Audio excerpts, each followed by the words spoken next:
Bonjour à tous, bonjour à toutes, vous êtes sur SciBiopod, je suis votre hôte, Anthony Franck, et SciBiopod est un podcast de science-fiction et de fantastique qui traite donc de ces genres sur tous les supports possibles et inimaginables auxquels la race humaine a pu penser jusqu'à présent. Donc à savoir bien sûr sur des livres, bien sûr sur des films, bien sûr le jeu vidéo sera également présent, les séries télé, voire les bandes dessinées aussi. Donc aujourd'hui on va parler d'un film, en fait on va parler d'une série de films puisque finalement je ne vais pas nécessairement traiter juste du premier, et on va parler de The Hunger Games.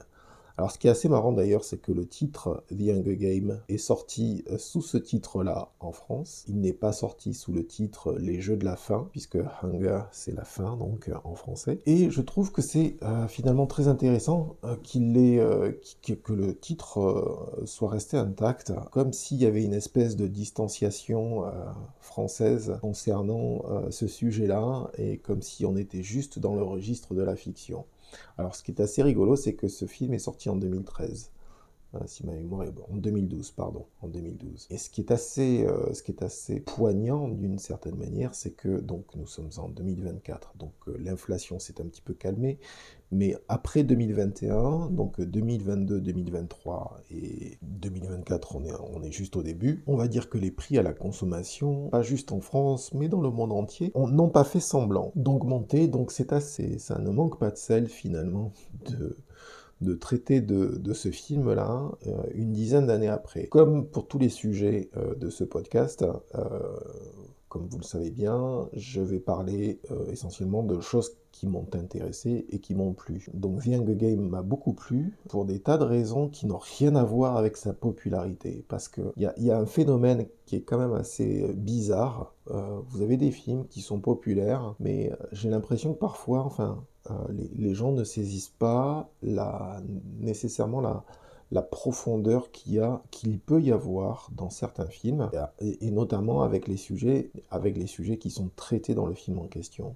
Parce qu'au départ, ce dont on parle, The Hunger Games, il y a presque une forme de tradition d'ailleurs dans les films américains, puisque bon, The Hunger Games n'est pas le premier à mettre en scène des jeux meurtriers qui sont ritualisés à l'échelle d'un gouvernement. Il y a bien sûr d'autres œuvres qui ont fait ce genre de choses. Mais ce qui est intéressant, c'est de voir, en fait, de faire le parallèle aujourd'hui entre ce film qui est très populaire et qui peut paraître un peu... Vous savez, la popularité est toujours un peu synonyme de bêtise. Et c'est précisément pas le cas dans cette série de films. Je trouve qu'il y a énormément d'intelligence, énormément de subtilité dans cette série de films, qui est adaptée en effet d'une série de livres dont je ne me souviens plus du nom de l'auteur, Suzanne Collins, voilà. Une série de livres éponymes. Elle a d'ailleurs participé,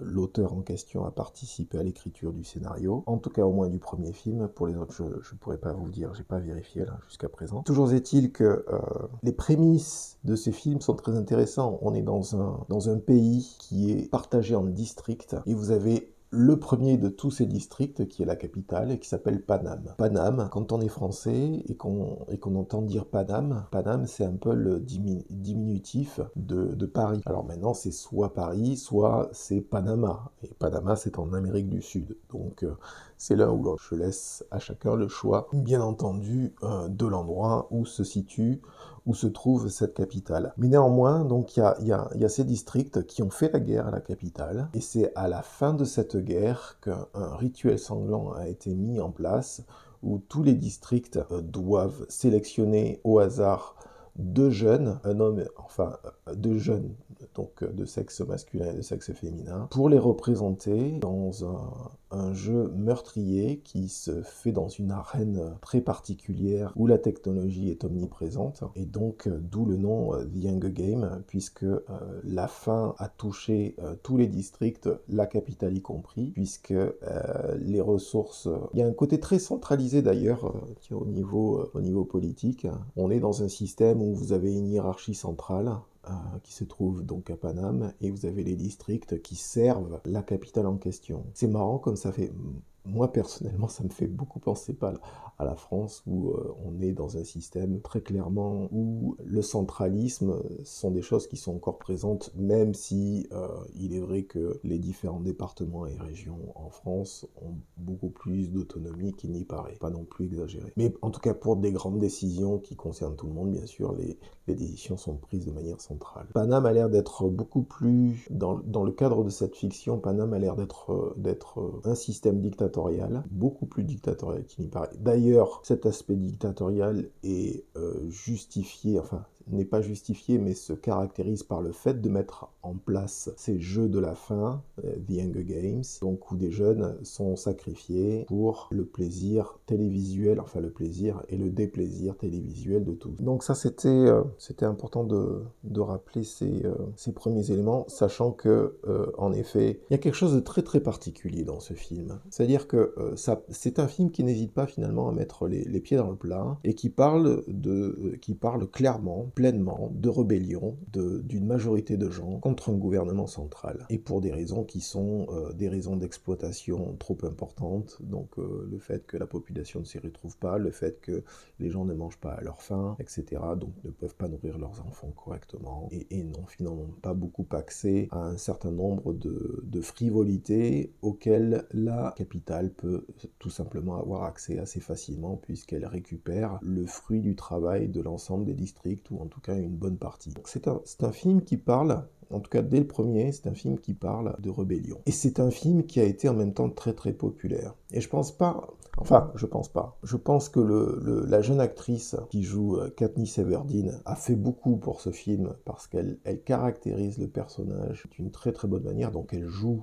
son personnage, c'est-à-dire un personnage qui est émotionnellement engagé dans le combat dans lequel elle se trouve, c'est-à-dire qu'il y a aussi des principes de base, c'est-à-dire elle comprend la notion de... Enfin, elle a intégré en tout cas une notion de bien et de mal qui lui sont propres et qui lui sont personnels, et on la voit réagir émotionnellement par rapport à ces principes, en étant parfois totalement accablée par ce qui se passe autour d'elle, tout en étant quelqu'un de clairement capable de réagir pour sa propre survie. Mais ce qu'il faut remarquer, c'est que c'est un film qui a énormément, enfin qui a très très bien marché. Donc on est en 2012, et 11 ans après, il y a encore un film qui sort dans cette série de films. Donc c'est pour bien indiquer que, enfin, étant donné le contexte économique du cinéma à l'heure actuelle, ce sont des films qui marchent très très bien. Et je pense que finalement c'est une combinaison de facteurs, c'est une combinaison entre, donc comme je le disais, une combinaison de facteurs. Vous avez le fait que Jennifer Lawrence, qui joue Katniss Everdeen, commence à avoir une très très grande popularité parce qu'elle a un côté adorable, elle est très jolie, donc elle est très agréable à regarder. Elle a pas de côté, elle ne donne pas l'impression d'avoir un côté cynique dans ce film, ce qui fait que il y a presque un point de vue naïf fait finalement de ce personnage principal qui découvre, au-delà de l'endroit où est-ce qu'elle vivait, elle découvre la capitale, elle découvre les us et coutumes et les mœurs de la capitale, et elle se rend compte que le monde dans lequel elle vit est bien plus vaste et bien plus complexe finalement que ce qu'elle pensait. Je pense qu'il y a aussi un autre facteur, un autre élément qui est dû à l'utilisation de la rébellion dans une fiction, parce que finalement ça permet non pas d'alimenter un sentiment de rébellion, ce film, donc n'alimente pas un sentiment de rébellion, mais ça permet en fait plutôt de le contenir dans une fiction qui est assimilable par tous. Et ils sont arrivés à faire ça tout en faisant beaucoup d'argent, étant donné les dépenses qui ont été faites pour ce film, parce que le marketing, ils ont quand même pas fait semblant. Je veux dire, quand le film sortait, je veux dire, on en a beaucoup entendu parler à plusieurs reprises, étant donné qu'il y en a plusieurs maintenant. Donc, il y a les aspects marketing, il y a l'actrice principale, il y a le fait qu'on parle d'un futur pas si éloigné, en fait, de l'humanité. Finalement, c'est un futur qui pourrait être relativement proche. Les technologies qui sont utilisées, il y a tout un ensemble d'éléments qui fait que on peut comment dire, se comparer à cet univers sans être totalement dépaysé, surtout par rapport au nôtre. C'est là aussi, comme je le disais précédemment, que je trouve assez intéressant de parler de ce film 10 ans après, plus de 10 ans après, étant donné qu'on vient de parcourir une période d'inflation qui n'a pas fait semblant. Maintenant, c'est pareil, ne pas oublier que ce qui se passe dans un pays en particulier, notamment la France, c'est pas ce qui se passe partout. L'inflation, elle est vécue de manière très différente différencier d'un pays à un autre selon les conditions économiques dans lesquelles ces pays se trouvent. Donc ne pas oublier cet aspect-là aussi. Mais néanmoins, c'est un film c'est un film de contraste. Et ce contraste, comme je le disais, il est perçu par le personnage principal, donc la pauvreté du 12e district dans laquelle se trouve Katniss Everdeen et l'opulence de Paname, donc avec ces ensembles de textures, de matériaux, de coiffures, de couleurs, ces ensembles de couleurs, ces utilisations des vêtements de manière très excentrique, alors que si vous vous retrouvez dans le district 12, vous avez des gens haillons, travaillent encore à la mine, donc on est dans des ambiances, donc tout est sombre, on est dans des gris, dans des noirs, dans du marron, donc on est dans un environnement qui sont très disparates et qui ne se ressemblent pas du tout, quoi. Donc c'est vrai que dès qu'on se retrouve dans Paname, on arrive directement dans une autre planète, quoi. On est dans un autre monde auquel le personnage n'était absolument pas habitué. Et il y a la menace implicite qui est quand même là. La menace implicite, c'est qu'elle a été choisie. Enfin, elle n'a pas été choisie.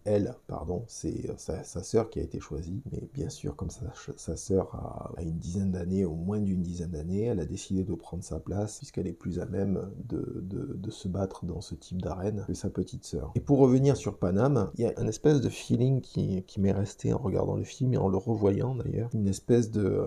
D'ailleurs, ça me fait penser au brutalisme qui est utilisé en termes architectural par Denis Villeneuve dans Dune, que l'on retrouve ici aussi finalement, c'est-à-dire des grands ensembles architecturaux, des grandes masses qu'on peut distinguer de manière très claire, donc qui sont très imposantes, qui sont là pour montrer l'assise de la capitale par rapport aux bâtis que l'on trouve dans les districts où ce sont des maisons qui tiennent debout, on ne sait pas encore comment, quoi. C'est du bois, de la tôle, des choses comme ça, quoi. Tout n'est pas fait en dur, quoi. Ce qui n'est pas du tout le cas à la capitale, où tout est extrêmement solide, extrêmement imposant. Et un côté, on impose notre volonté à tous, et dans ce sens-là, ça fait penser à l'Empire romain, en fait. Il y a quelque chose... Alors, l'esthétique était peut-être un peu plus présente encore, d'ailleurs, j'espère, dans l'Empire romain, ou en tout cas, la perception que l'on peut en avoir maintenant, parce qu'il n'est pas dit que la perception qu'ils en avaient à l'époque était la même. C'était peut-être juste fait pour impressionner, avoir la taille de certaines portes de monuments qui se trouvent à Rome, pour voir que ça fait 3, 4, 5 fois la taille d'un être humain, pour se rendre compte que c'est fait quand même pour impressionner en termes de dimension les gens, enfin c'est fait pour impressionner la galerie de la population, quoi. Et pour dire, nous sommes le pouvoir est symbolisé par des ensembles architecturaux qui sont là pour montrer notre solidité. Donc ça aussi, c'est assez présent à l'image et on se rend bien compte de ce contraste entre les districts et la capitale,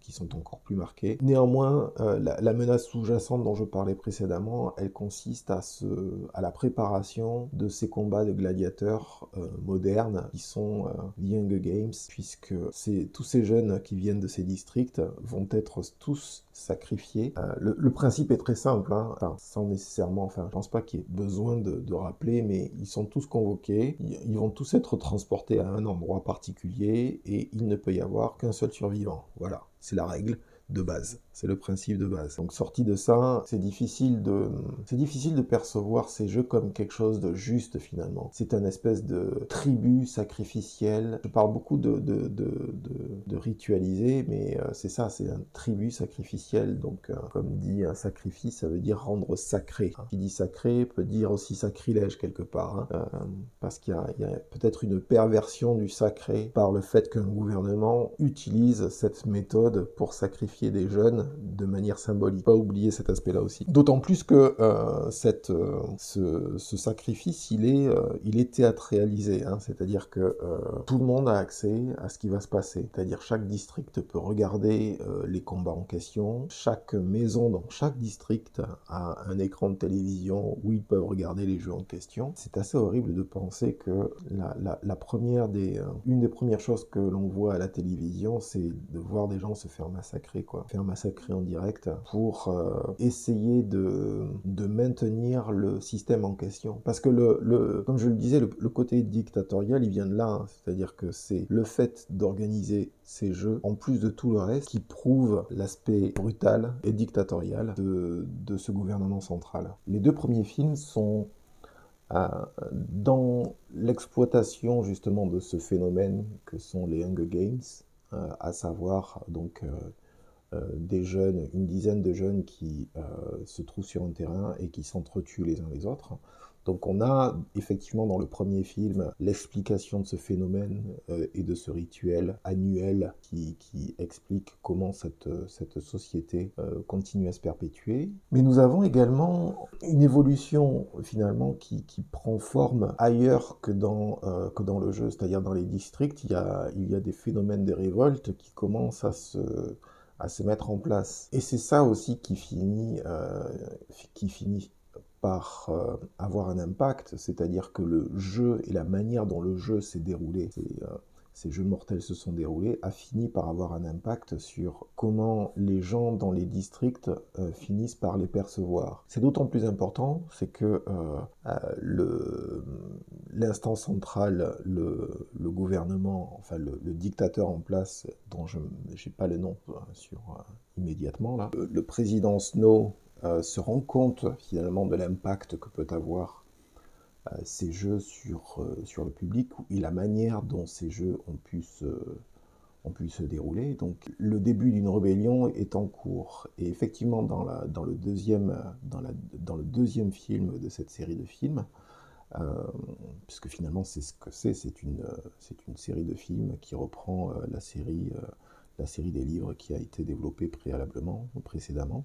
Et dans ce deuxième opus, dans ce deuxième film, on sent la volonté par le président Snow, qui est donc joué par Donald Sutherland, de simplement d'annihiler finalement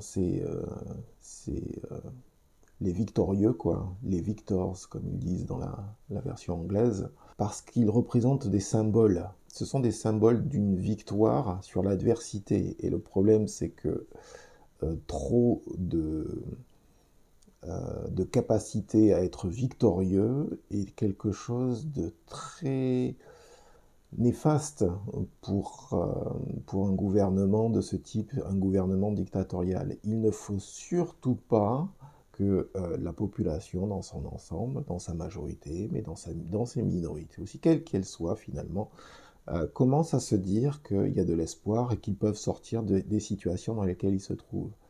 C'est très très très intéressant comme propos, hein, puisque enfin, le président Snow, si vous avez qu'à regarder Wikipédia, hein, il est caractérisé, enfin il n'y a qu'à voir le film surtout, c'est qu'il est considéré comme étant un dictateur et un dirigeant fasciste.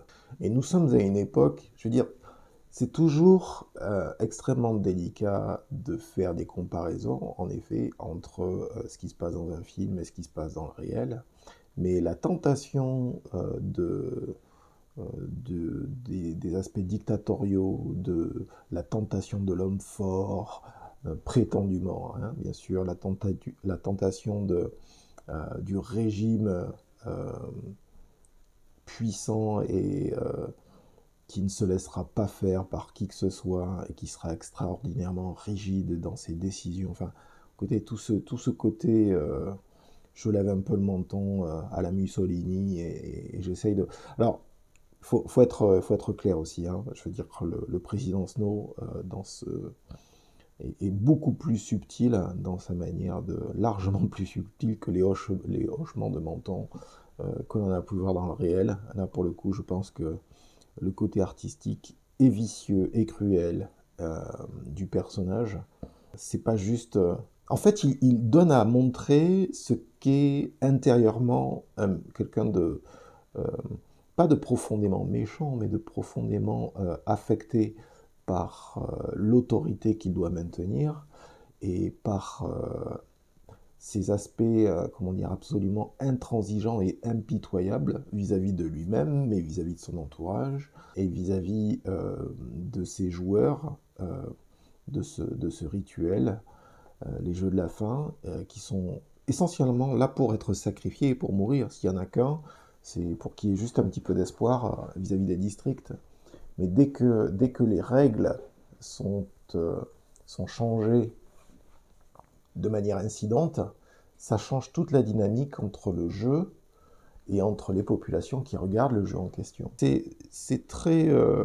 j'aime pas ce terme, à chaque fois que je parle, j'utilise toujours des superlatifs et encore une fois on va éviter. Mais ce qu'il est important de noter, c'est qu'on voit bien qu'en termes de politique et en termes... Et encore une fois, c'est un film, c'est ça qui est barjot, c'est ça qui est complètement fou. C'est-à-dire qu'on vous dit ces genres de choses dans un film, certes de science-fiction, certes qui a eu du succès, un succès en termes de business, un succès commercial. C'est-à-dire que les bouquins ont eu un succès commercial. En même temps qu'Harry Potter, à peu près. Et ça aussi, c'est complètement fou, la différence entre ces deux types d'univers que sont Harry Potter, que je ne connais pas vraiment très bien, donc je ne me permettrai pas trop d'en parler, même pas du tout, euh, sauf si je regarde les choses d'un peu plus près, ce qui n'est pas encore le cas jusqu'à présent. Mais en tout cas, de ce que j'en ai vu, de ce que j'ai pu en apercevoir et de ce que je vois de Hunger Games, ce sont deux univers qui sont totalement opposés. Vous avez l'un qui parle presque maintenant de problèmes qui sont actuels, hein. Nous sommes en 2024, l'inflation c'est quelque chose, on n'en est pas encore à des émeutes de la faim, notamment en Europe, on n'en est pas là. Mais encore une fois, il y a des pays pas loin de l'Europe où l'inflation est telle que ça pose forcément des problèmes, quoi. Euh, et que les situations individuelles peuvent changer du jour au lendemain si, pour quelque cause que ce soit, en termes monétaires, financiers, etc. J'évoque tout ça parce que c'est important de se rappeler que c'est qu'une fiction à la base. Mais pour une fiction, j'ai rarement vu une suite de films qui osent aller aussi loin dans la description de phénomènes politiques qui pourraient se produire dans le présent. Parce que les jeux vicieux et les jeux cruels auxquels s'adonnent les politiques, notamment à travers l'instrument militaire, et quand je dis instrument, il ne faut pas oublier qu'il y a des hommes et des femmes là-dedans. Donc, mais c'est quand même ça, c'est quand même de ça, et l'instrument policier, c'est quand même de ça qu'il s'agit. J'ai trouvé ça remarquable bien sûr, mais j'ai trouvé ça extrêmement surprenant parce que c'est quand même fait pour mettre, c'est soi-disant fait pour de jeunes adultes. Donc de jeunes adultes, allez, on va dire entre 16 ans et demi, 17 ans et 25 ans, quoi. Moi, je l'ai vu, ce film, donc j'étais sur Paris à ce moment-là, je les ai vus au cinéma, euh, et je venais de passer la quarantaine. Quand j'ai vu ces films, j'ai dit, mais ils n'hésitent pas quand même à dire des choses qui devraient faire peur à n'importe quel dirigeant politique, surtout avec des velléités dictatoriales, hein, et tyranniques, sachant que la tentation pour des politiciens de fermer le clapet à la population, elle est toujours là. Donc, j'ai trouvé ça assez passionnant de voir ça et de voir le descriptif émotionnel, le descriptif relationnel, que ce soit de l'instance politique, donc symbolisée par le président Snow, et de voir que les gagnants du jeu, les survivants en fait finalement du jeu, des jeux de la fin, sont perçus comme des symboles de résistance. Et dans les faits, c'est bien ce qu'ils sont. Ils ont été capables de résister à des atrocités qu'ils ont dû subir. Et de voir que finalement, ça se transforme, ça va plus loin. Alors, comme je le dis à chaque fois, je ne rentre pas dans les détails et dans la narration de ces différents films, je parle essentiellement de ce que j'ai retenu et de ce que n'importe quel individu observateur se doit de retenir. On ne peut pas regarder des films comme ça sans... J'ai entendu d'ailleurs William Friedkin qui parlait de ces films il y a quelques années. Je me suis pris la tête d'ailleurs avec des gens du cinéma. Bon, c'était sur Facebook, donc c'est pas très grave. Mais où j'avais trouvé que ce réalisateur de talent, c'est indéniable, se permettait des propos sur ce film sans savoir de quoi il parlait, quoi. Parce que quand vous voyez finalement le côté totalement rebellé, totalement... Enfin, c'est ça qui est fou, c'est que l'argent est tellement roi dans nos sociétés dans lesquelles nous sommes que vous pouvez faire passer un message de résistance et un message de révolution du moment que le médium en question s'insère dans le système commercial et qu'il fait de l'argent, vous pouvez faire passer les messages que vous voulez. C'est juste incroyable de se rendre compte que un message comme ça passe comme une lettre à la poste, ou les messages qui sont dans ce film passent comme des lettres à la poste, simplement parce que ce sont des bouquins à succès. Mais si vous comparez aux sociétés occidentales dans lesquelles nous sommes, qui ne flirtent pas avec la dictature, mais qui aimeraient bien flirter de temps à autre, hein, à certains moments, encore une fois, fermer le clapet de la population dans son ensemble, ou un groupe en particulier, on sent bien que la tentation est là, on sent bien que la capacité à surveiller, à récolter des informations est là. Je tiens à signaler que maintenant, en France, il n'y a besoin que d'un juge pour pouvoir ouvrir les vannes d'un téléphone, c'est-à-dire que le gouvernement puisse, bien entendu, a priori, s'il y a des suspicions d'ordre criminel concernant la ligne en question, hein, d'utilisation par un criminel potentiel, d'ouvrir la ligne de manière à ce qu'il soit écouté, à ce qu'on sache ce qui se passe sur la ligne, à savoir quelles sont les personnes, les métadatas et quelles sont les personnes qui sont en contact. Euh, donc tout ça est d'ores et déjà de l'ordre du possible. Et d'ailleurs, en disant ça, je pense que ce que je veux surtout dire par là, c'est que pour l'instant, il y a besoin d'un juge. Mais quel que soit... Enfin, vous voyez bien que on est bien... Enfin, même si là, je parle plus de la réalité franco-française plutôt que du film, mais vous voyez bien que la tentation dictatoriale, elle est à deux doigts de faire passer une loi qui se dit on ne passe plus par un juge pour ouvrir une ligne téléphonique et espionner ce que dit quelqu'un au téléphone ou ce que fait quelqu'un avec telle autre personne, etc. Parce que qui dit accès au téléphone dit accès à beaucoup de choses. Ce qui ne veut pas dire, bien sûr, qu'il y a des cas où c'est pas utile. Si vous avez du terrorisme qui prend place sur un territoire, il est évident qu'avoir la possibilité d'avoir accès au téléphone est une bonne chose.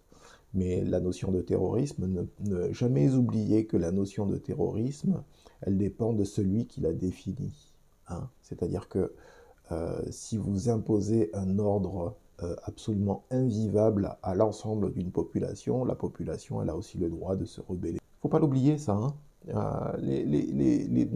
Nous avons des politiques qui ont une certaine tendance à oublier qu'ils sont en mesure de taper sur beaucoup de monde. Il ne faut juste pas oublier que il peut y avoir un ras-le-bol absolu et total et que les réactions, je dirais, d'ensemble de la population ne seront pas toujours des réactions spontanées.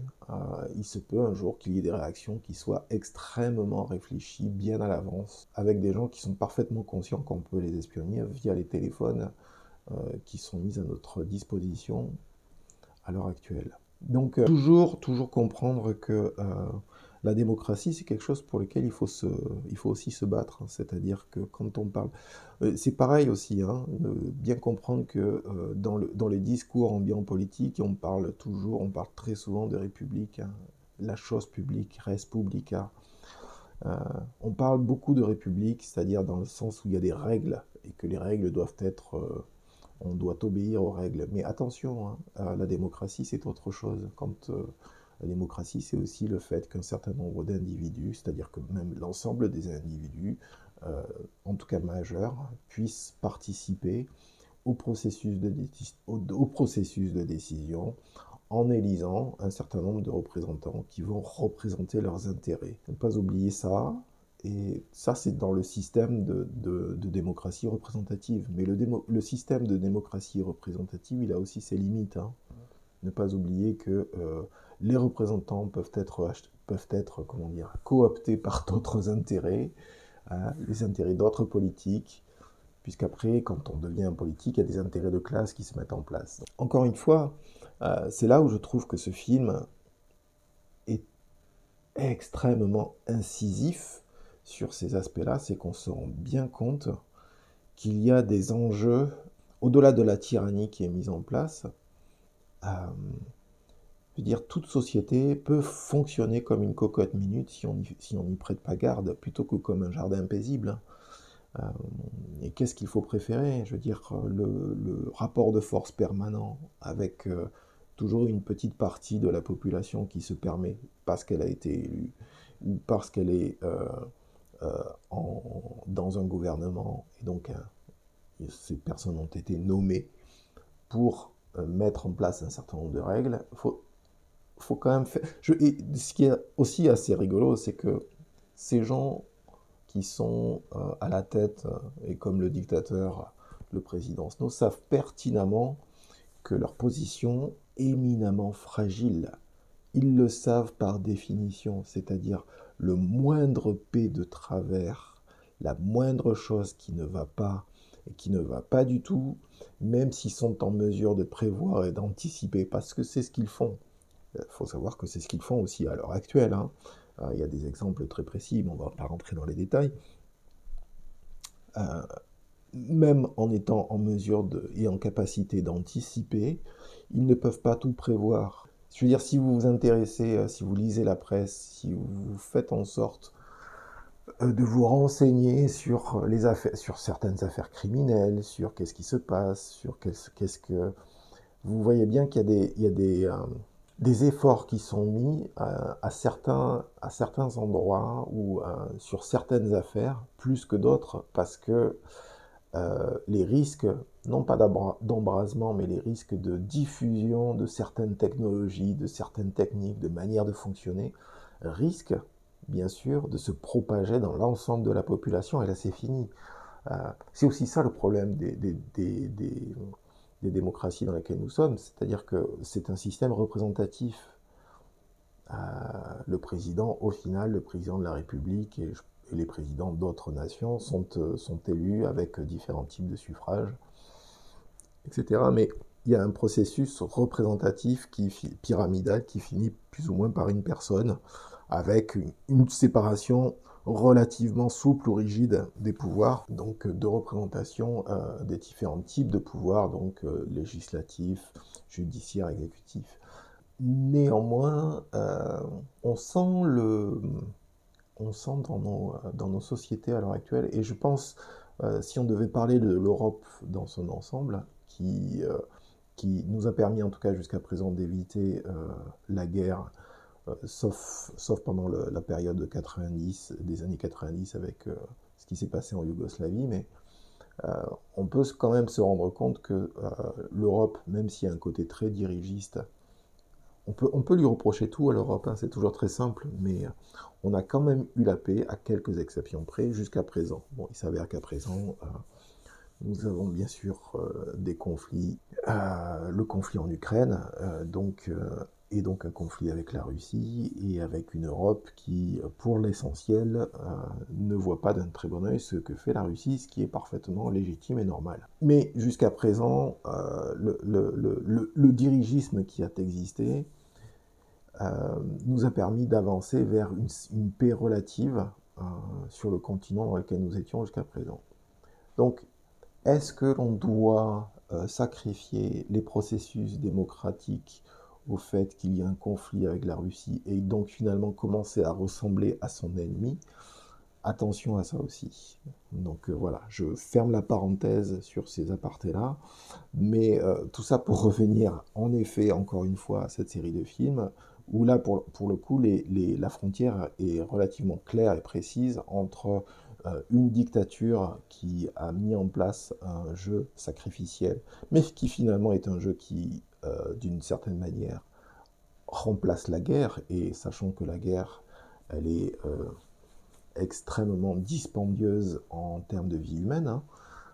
Donc il y a une logique dans ce qui a été fait, même si c'est une logique perverse. Et vous avez donc, encore une fois, ce côté dictatorial, et vous avez le reste de la population qui subit et qui est utilisé et pressurisé pour extraire des ressources, de quelque nature qu'elles soient, agricoles, minières, etc., ou industrielles, donc pour alimenter la capitale.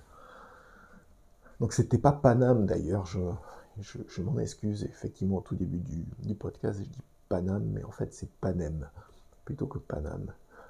Mais c'est quand même très proche de Panama et de Paris, hein, quoi qu'on en dise. Et de toute façon, il faut aussi rappeler que, notamment dans les 2 derniers films, la ville de Paris, certains quartiers de la ville de Paris, le film a été filmé dans ces endroits-là. Et c'est justement ce qui va se passer dans les 2 derniers films, c'est-à-dire que on voit de quelle manière la résistance se prépare à renverser le pouvoir, avec toutes les discussions concernant la propagande, la diffusion de cette propagande, comment les rebelles vont pouvoir se mettre, vont se synchroniser les uns par rapport aux autres. Enfin, les districts qui se sont plus ou moins libérés vont se synchroniser les uns par rapport aux autres pour favoriser cette rébellion complète des districts contre le pouvoir central.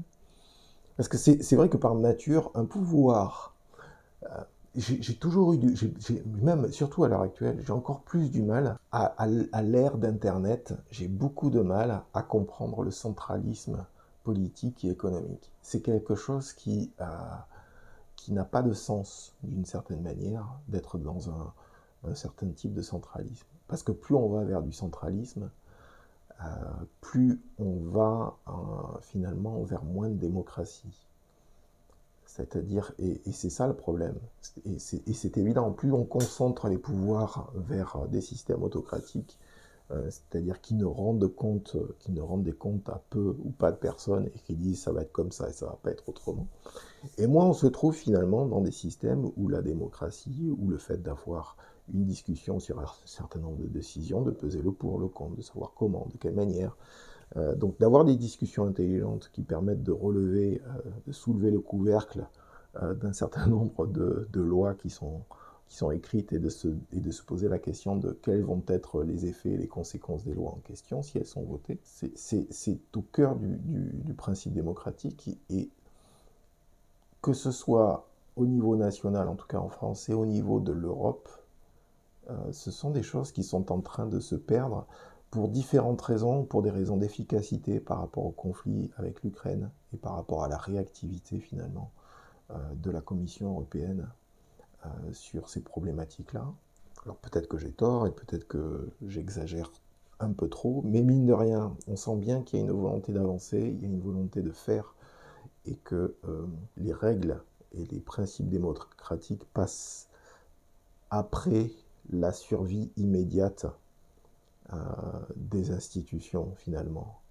Et je trouve qu'il y a quelque chose il y a une dichotomie là qui n'est pas très nette en fait, parce qu'on ne peut pas, que ça soit à un niveau national ou que ça soit à un niveau international et quasi fédéral, même si on n'y est pas en Europe, je pense qu'il serait important de se poser la question de comment on envisage l'avenir de l'Europe d'un point de vue des règles démocratiques et de la séparation des pouvoirs qui ont permis l'émergence de ces pays et qui ont permis un certain nombre d'innovations en termes politiques, mais pas que. Hein, et je pense que c'est assez important. On finit toujours par entendre parler de comment dire, la primauté de l'entreprise, la manière dont l'entreprise est gérée, et de vouloir faire des transferts de comment l'entreprise est gérée vers le public. Mais bien sûr, on n'a qu'à voir à quel point ça a été formidablement bien fait avec l'indexation de l'électricité et du prix de l'électricité sur le prix du gaz en Europe. La chose la pire qui ait pu être faite en France, alors la chose qui peut être reprochée aux politiques à l'heure actuelle, c'est bien celle-ci, alors qu'on a un parc nucléaire qui nous a permis d'avoir de l'énergie à des coûts relativement bas pendant très longtemps. Mais comme par hasard, je veux dire, on n'a pas voulu tenir compte de cet avantage comparatif, ou on n'a pas voulu, comment dire, on n'a pas voulu continuer à ce que cet avantage comparatif, on puisse en récolter tous les fruits au niveau global, c'est-à-dire au niveau national, alors que le prix du gaz a augmenté parce que l'extraction de charbon en Allemagne a continué, parce que l'Allemagne a fait d'autres choix par rapport au solaire, par rapport à l'énergie solaire, et bref. Je parle de choses qui ont l'air de ne pas avoir beaucoup de sens par rapport à un film comme ça, mais pourtant le lien est là. Le lien est là, on le voit dans le film, les mines qui sont surutilisées, les gens qui sont fatigués d'être. Il n'y a rien de science-fictionnel dans tout ça finalement, hein. C'est-à-dire que vous avez des gens qui sont surexploités, qui sont fatigués physiquement, qui prennent des risques physiquement, qui en ont marre. Vous avez des gens qui sont affamés, qui sont obligés d'aller faire d'aller chasser dans des endroits dans lesquels c'est interdit. Vous avez des gens à qui on interdit de cultiver leur jardin. C'est des choses qui existent à l'heure actuelle. Euh, et ça n'existe pas qu'en Europe, ça n'existe pas qu'en France. Je crois que maintenant c'est interdit. Il est interdit de cultiver son propre jardin si on peut faire quelques fruits et légumes, parce que vous court-circuitez d'une certaine manière justement le circuit agricole tel qu'il a été fait, il a été mis en place pour que le commun des mortels consomme la nourriture en question et donc fasse tourner aussi le circuit économique. Mais enfin, avoir un petit jardin qui vous permet de... Ça a toujours été dans les mœurs des gens. Je ne sais pas comment on peut interdire ce type de liberté de base. Et vous retrouvez ça dans Hunger Games. Tout est interdit. Vous n'avez pas le droit de parler, vous n'avez pas le droit de discuter, vous n'avez pas le droit de protester. Alors on n'en est pas là, on est encore effectivement euh, en mesure de protester dans les civilisations qui sont les nôtres, mais jusqu'à quand, hein? Jusqu'à quand, hein? C'est à se demander.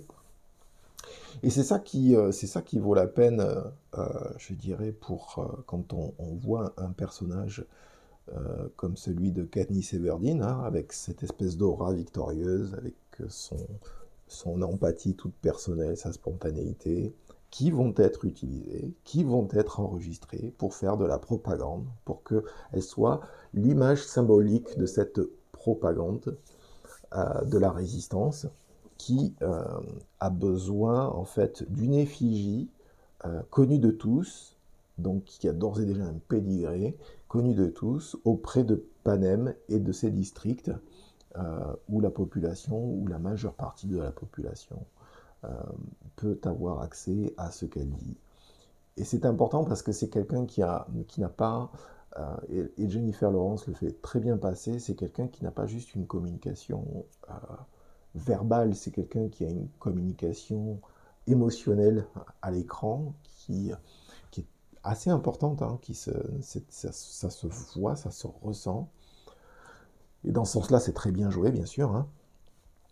Et c'est aussi pour ça que j'ai bien aimé, parce que on est un peu dans le Candide de Voltaire, c'est-à-dire quelqu'un qui voit quelque chose, qui observe le monde dans lequel elle se trouve avec une certaine naïveté, mais tout en comprenant bien sûr ce qui se passe. Elle n'est pas aussi naïve que ça, mais c'est sa jeunesse, entre guillemets, il faut aussi être clair, c'est sa jeunesse qui fait sa naïveté. C'est le fait elle est neuve par rapport à tous ces procédés qui se mettent en place et tous ces systèmes qui sont tout autour d'elle, et qu'elle découvre un certain nombre de choses, qu'elle essaye de négocier son chemin et le chemin de sa famille et la survie de ses proches avec l'ensemble de ces éléments. Donc c'est pour ça elle décide finalement et elle accepte.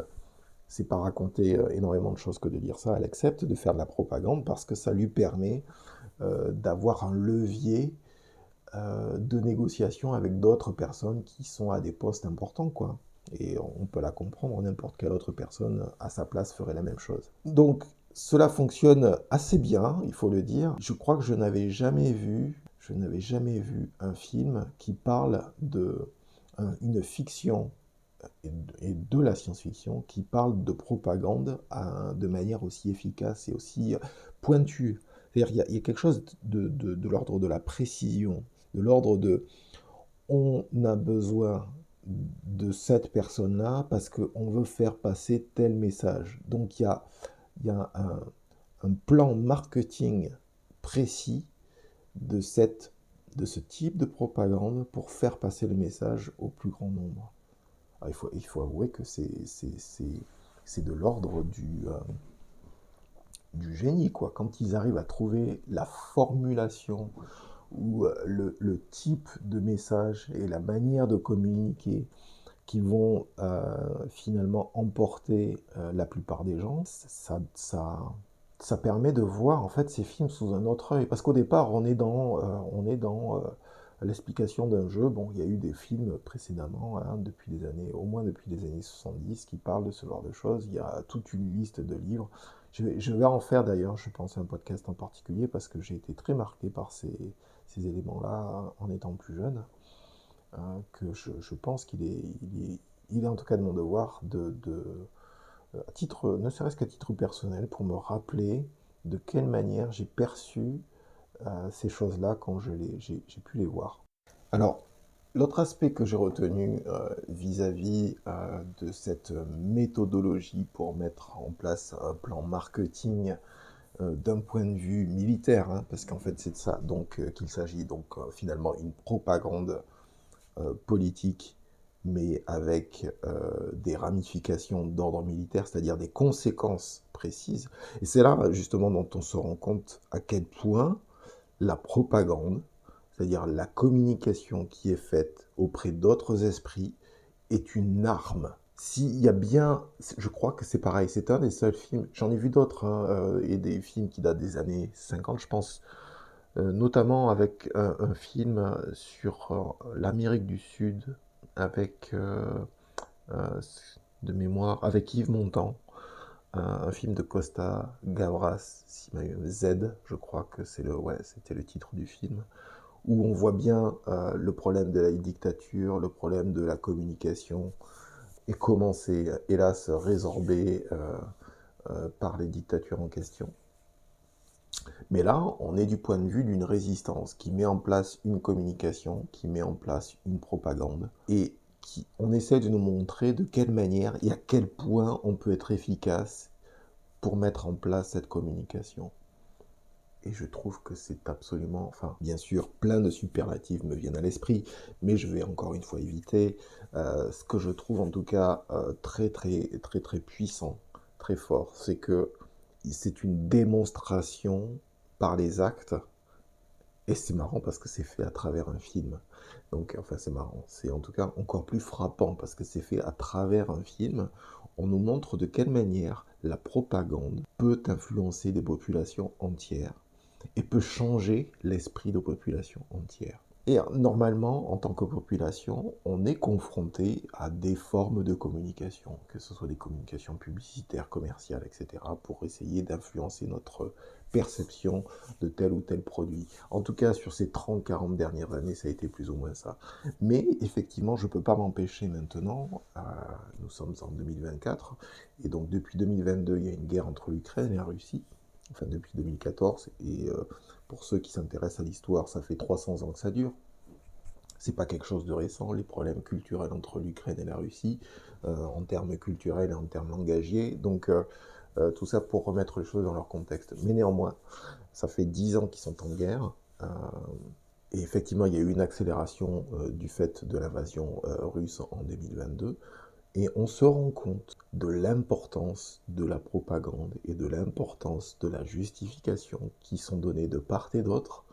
Et pour moi, là, il ne s'agit pas de prendre parti. J'ai bien sûr une opinion personnelle, mais c'est pas de ça qu'il s'agit. Ce qu'il s'agit, en tout cas, pour ce podcast, c'est de vous indiquer que dès lors qu'il y a un message politique vis-à-vis d'un conflit militaire, c'est de la propagande. Quel que soit le camp dont on parle, il y a des choix de propagande qui seront plus proches de certains actes et qui se colleront plus à certaines réalités, et d'autres qui s'en éloigneront plus.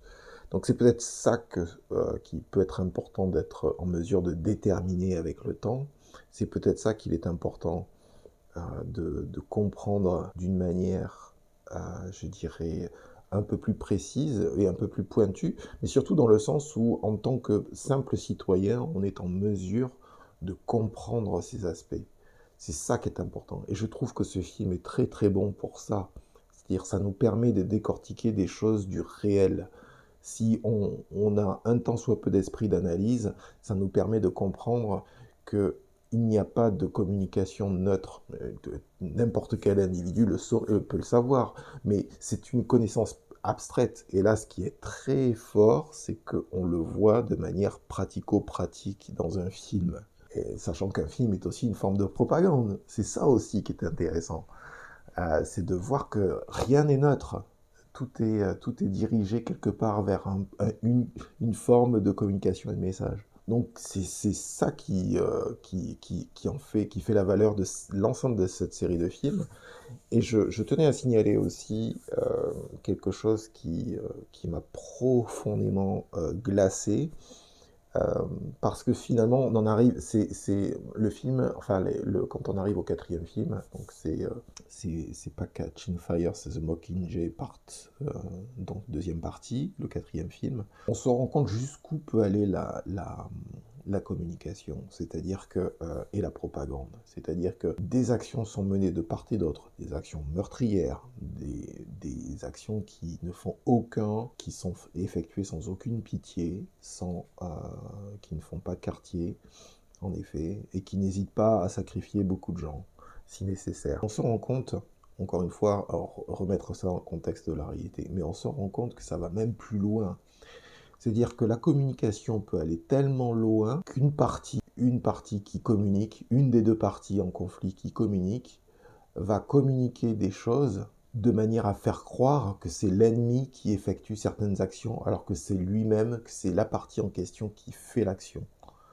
Et alors, ça va jusque-là. Ça va jusque-là de manière à montrer comment une partie cache le fait qu'elle fait des choses atroces et fait porter le chapeau à l'autre partie sans que personne ou très peu de personnes puissent remettre en question la communication qui est faite sur ces sujets-là. Et, et là, je dois avouer que j'étais pas par terre, mais je crois que ce qui m'a le plus frappé sur l'ensemble des films, c'est ça. C'est-à-dire montrer jusqu'où la propagande peut être utilisée comme une véritable arme. C'est-à-dire le fait d'être désinformé, mal informé ou pas informé fait que vous pouvez être la victime de ce manque total de compréhension de la situation dans laquelle vous vous trouvez. Je pense que ça, c'était absolument incroyable de voir à quel point, sans être capable de décortiquer et de décrypter une situation, vous pouvez être de suite, comme vous n'avez pas l'information ou comme c'est une mauvaise information, si vous n'avez pas le recul ou la capacité, aussi froide soit-elle, à prendre, vous mettre de côté et à réfléchir rapidement sans vous laisser prendre par les émotions, parce que vous avez peur, parce que vous avez ceci, parce que vous avez... Donc, en fait, réfléchir logiquement et rationnellement quel est le meilleur chemin à prendre pour éviter de se prendre des éclats d'obus ou pour se prendre quoi que ce soit d'autre, quel que soit le piège en question. J'ai trouvé ça incroyablement cruel et en même temps incroyablement efficace pour un film qui est censé être un film fait pour les gamins. C'est les jeunes adultes, encore une fois, entre 15, on va dire entre 10 et 10, 12, 13 ans et 25 ans, quoi. Je dois avouer que j'ai pas vu, enfin, j'ai vu des films comme ça, hein, encore une fois, j'ai dit que j'en parlerai, mais aller à ce point-là dans le détail de ce que ça veut dire que de mettre en place de la propagande et de l'utiliser comme une arme qui peut détruire des vies, en désinformant, en communiquant de manière à tordre la réalité d'une situation donnée, là je dois avouer que j'ai pas rencontré ça partout. Hein. C'est pas tous les films qui se passent. Donc c'est aussi pour ça et surtout pour ça, je tenais, à me répéter peut-être un peu trop, mais c'est impossible de passer à côté. Je veux dire, cette série de films sur ce qu'est la communication politique, ce qu'est la propagande, avec ce que cela suppose de ramifications et d'actions létales, c'est impossible de passer à côté. C'est impossible de ne pas comprendre jusqu'où ça peut aller. Et surtout, c'est que ça donne un socle, c'est une forme d'éducation populaire de jusqu'où les choses peuvent aller. Sachant que dans cet univers, il n'y a pas Internet. Alors, ne pas oublier que nous avons tous accès à Internet et que Internet peut être utilisé de différentes manières. Donc je crois que je vous laisserai sur ces mots-là, parce que finalement ça suffira. Je pense que ma réflexion a beaucoup évolué, en tout cas même après avoir vu ces films il y a un peu plus d'une dizaine d'années. Je pense que, j'espère en tout cas, que je vous aurai donné envie de voir ou de revoir ces films sous un autre œil, avec un autre angle, si tant est ma foi que les angles dont je parle vous semblent intéressants. En tout cas, la seule chose que je peux dire, c'est que je les ai trouvés bien plus subtils que la notion, que le marketing en fait qui a été utilisé pour vendre ce film. Je crois que l'intériorité qu'il y a dans ce film et la réflexion sur ces phénomènes-là est largement plus intéressante que le phénomène populaire. Alors bien sûr pour les propriétaires, pour l'auteur qui est à l'origine de cette série, il est évident que les résultats financiers engendrés sont une très bonne chose. Mais je pense qu'il y a pour le coup, il y a un véritable échange entre la personne qui prend son ticket de cinéma pour voir un film comme ça et les auteurs en question, parce que pour le coup, c'est véritablement une série de films qui a quelque chose à dire et qui le dit très très bien. Et finalement, qui ne dit qu'une chose, c'est attention aux messages qui vous sont envoyés par les organes officiels. Attention à ce qui ne vous est, faites attention à ce qui ne vous est pas dit. Faites d'autant plus attention dès que vous entendez des chaînes privées ou publiques vous indiquer le même message de manière constante, de manière systématique, sur tous les supports possibles, imaginables, qui sont à votre disposition. Quand vous avez une, une communalité ou une unicité de messages qui sont passés sur des organes privés au public, je pense que c'est le moment où, certes, ça peut être un avertissement qui peut, comment dire, vous sauver la vie, mais ça peut aussi exactement être l'inverse. Et je pense que la difficulté à notre époque, c'est d'être en mesure de déchiffrer soit la multitude de messages et de communication avec des messages qui sont différents, voire opposés, soit de déchiffrer un message qui est commun à tous, et de savoir finalement à qui ça profite, si cela profite à quelqu'un. Voilà. Je ne pense pas qu'il y ait toujours de mauvaises intentions, je ne pense pas qu'il y ait systématiquement l'envie de tromper les gens et les audiences, mais je pense que la capacité d'influence des médias en général est telle qu'il est impossible de ne pas essayer de prendre un tant soit peu de recul pour comprendre la viabilité, la qualité ou le manque de qualité d'un message qui vous est envoyé, voire de plusieurs messages. Voilà.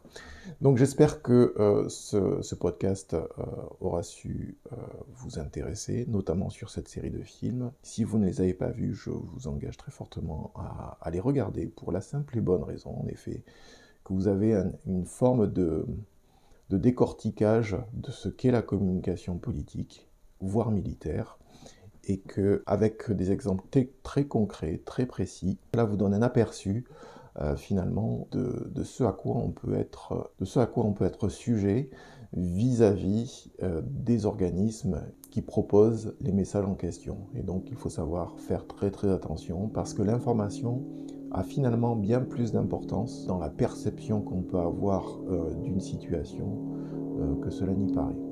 Voilà, donc je vous dis au prochain numéro et je vous dis à très bientôt. Au revoir.